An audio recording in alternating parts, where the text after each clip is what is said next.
Okay na, sa baka natapos din. Makakauwi na tayo, par. Uwi na tayo, tapos na ang fasting ko. Ay, simula 9 pala. Hanggang ngayon is hindi pa ako makain.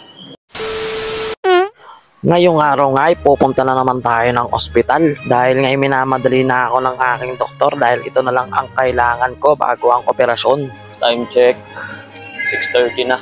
Sa mga oras na ito ay nakakaramdam na ako ng gutom dahil ang huling kain ko nga ay alas 9 pa ng gabi. Gugutom na ako pero nakapasting ako. Hindi ako pwede kumain, awit. Mas lalo pa nga ako nagutom dahil ang mga dinadaanan ko ay puro pagkain. Tangina, nakakagutom. Ano ba yan? Tis-tis lang muna. Hanggang sa matapos lang to. At pagdating ko nga sa ospital, grabe ang haba ng pila. Parang mali ata ako ng pinuntahan. Concert ata to ng Bini. Salamin sa takna, panahon makisama, mag-enjoy ka. Sa sobrang bobo ko nga, pumila ako sa mga pilahan na matatanda at buntis. At pagdating ko nga sa loob, tamang tingin nga lang ako sa monitor kung lalabas na ba yung number ko para makuhanan na ako ng dugo. Natakot lang ako sa nurse dahil ang kukuning dugo daw sa akin ay isang balde. Bawal talaga mag-video dito sa loob, kaya binidyohan ko na lang ang sarili ko para makakita kayo ng pogi. Naniniwala ka na ba sa forever? Simula nung nakilala kita.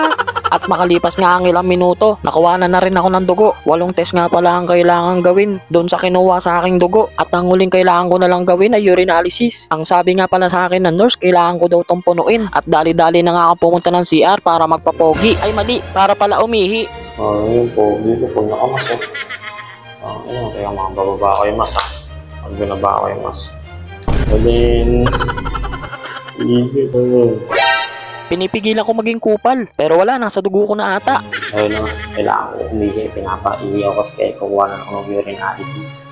Kukunti pa lang, hindi pa naman ako naiihi. Kailangan ko pa maghintay para maihi ako.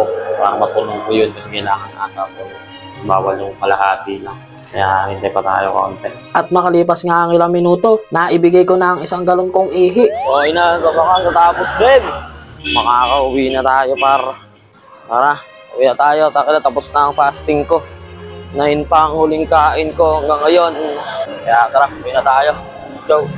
Dali-dali akong umuwi sa bahay para maghanap ng pagkain. Ngunit wala akong nakita kundi expired na tinapay at lagayan na walang laman na para bang inunahan na ako ng ipis dahil mantika na lang ang natira.